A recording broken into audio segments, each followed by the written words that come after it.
Taste the Daily. Salem மாவட்டம் ஏற்காடு மலைப்பாதையில் ஆண் சடலம் கண்டெடுக்கப்பட்ட சம்பவம் அதிர்ச்சியை ஏற்படுத்தியுள்ளது. 60 அடி பாலம் அருகே சடலம் மீட்கப்பட்ட நிலையில் அவர் இளம்பிள்ளை பகுதியைச் சேர்ந்த சப்தகிரி என்பது தெரியவந்தது. இந்நிலையில் சடலத்தின் அருகே கத்திகள் மற்றும் விஷ பாட்டில்கள் கைப்பற்றப்பட்ட நிலையில் உயிரிழப்பு கொலையா அல்லது தற்கொலையா என்ற சந்தேகம் எழுந்துள்ளது. வேலூர் அருகே மின்துறைக்கு பணம் செலுத்தி பழுதடைந்த மின்மாற்றியை சீரமைத்த நிலையில் அது மீண்டும் மீண்டும் பழுதானதால் விவசாயிகள் நூதன போராட்டம் நடத்தினர்.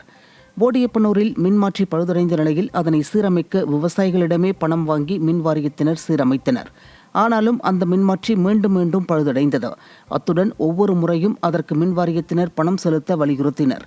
ஆனாலும் பயனில்லாத நிலையில் ஆவேசமடைந்த விவசாயிகள் மின்மாற்றி இருந்த கம்பத்திற்கு இறுதி சடங்கு செய்து தங்கள் கண்டனத்தை வெளிப்படுத்தினர். போன முறை கரண்ட் போடும்போது 30,000 ரூபாய் செலவு பண்ணோம். ஒரு வாட்டி 15,000, ஒரு வாட்டி 15,000 செலவு பண்ணி மறுபடியும் போச்சு. மறுபடியும் 2 முறை அதே மாதிரி போச்சு. இப்போ போய் ஒரு வாரம் ஆச்சு. ஒரு வாரம் நான் கரண்ட் இல்லை, எப்படி சார் வாழ்றது? இந்த ஊரில் கரண்ட் இல்லைன்னா இந்த காட்டு ஊரில் எப்படி வாழ்றது? யானைக்கு தொல்லை, எப்போ பாரு யானைக்கு வருது.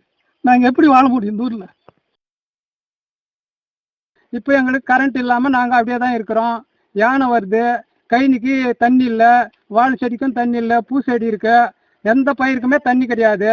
தண்ணி கிடையாமல் நாங்கள் ரொம்ப அவஸ்தைப்படுறோம். இதுக்கு இப்போ எங்களுக்கு அந்த மின்சாரம் இது மின்வெளி இது எங்களுக்கு தேவைப்படுது. யாரும் அது கவனிக்க மாட்டேன்றாங்க. ராணிப்பேட்டை மாவட்டம் அரக்கோணத்திற்குட்பட்ட அரசு பள்ளியில் வாய்ப்பேச முடியாத மாற்றுத்திறனாளி என கோரி 4 ஆசிரியர்களிடம் செல்போன்கள் திருடப்பட்டது பரபரப்பை ஏற்படுத்தியது.